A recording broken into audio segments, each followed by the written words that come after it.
Армысыздар ағайын.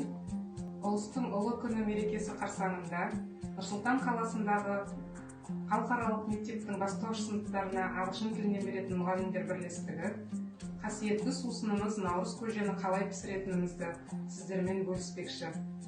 Ал кеттік ендеше.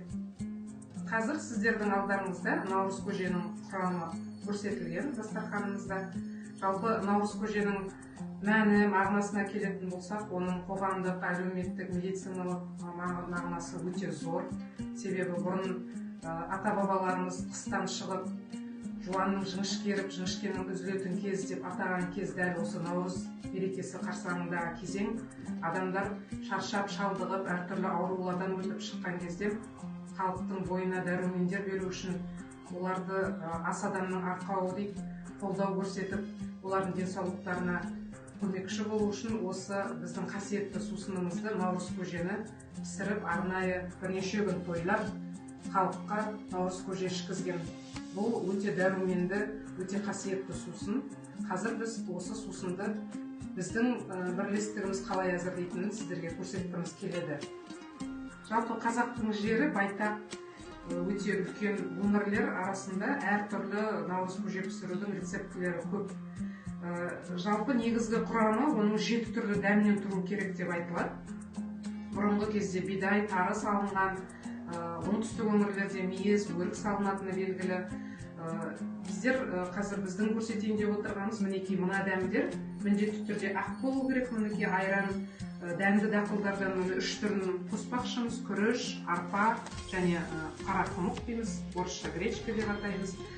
Міндетті түрде құрт қосылады, сорпаға езіліп, және оған май қосылады. Енді ең басты құрамы бұл әрине ет. Біздің жағдайымызда бұл жылқының шұжығы және жылқының еті.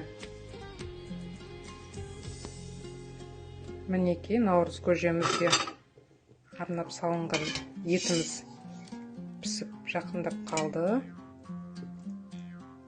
Шұжығымыз болу керек ішінде. Мінекей. Қазір алып ұсақтап турауымыз керек болады. Бұл менен кішкене көрінбей кетеді екен.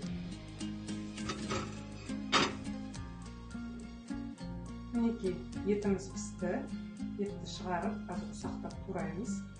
Енді арпаны салмақшымыз, себебі арпа ұзақ піседі, басқа дәнді дақылдарға қарағанда. Қазір салып, арпаны пісіре береміз. Арпамыз пісуге жақындап қалды. Енді күрішпенен қарақұмық салып,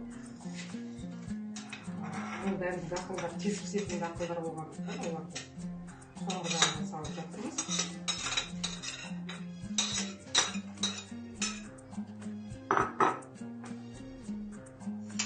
Қазір бір қайнағаннан кейін қартымызды езіп әзірлеп қойдық. Қартпенен айранымызды қосып, көжеміз дайын болады. Дәнді дақылдарымыз пісті, барлығы да мінекей соңғы штрихтары. Құртымызды езіп әзірлеп қойдық жаңа сорпаға. Қазір сол құртты саламыз, одан кейін айранды құямыз. Сосын етімізді туралған араластырып, сонымен біздің өніміміз, наурыз көжеміз дайын болады. Құрметті көрермен, мінекей біздің наурыз көжеміз дайын болды. Оттан түсіріп, суытып, оған ағымыз, айранымызды қосып, керемет құнарлы ас дайындадық.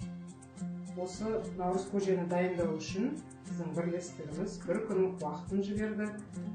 Бұл ұлттық тағамдарды дайындау челленджі деп атап, біздер осы челленджді басқа мектебіміздің ұйымдарына жолдағымыз келеді.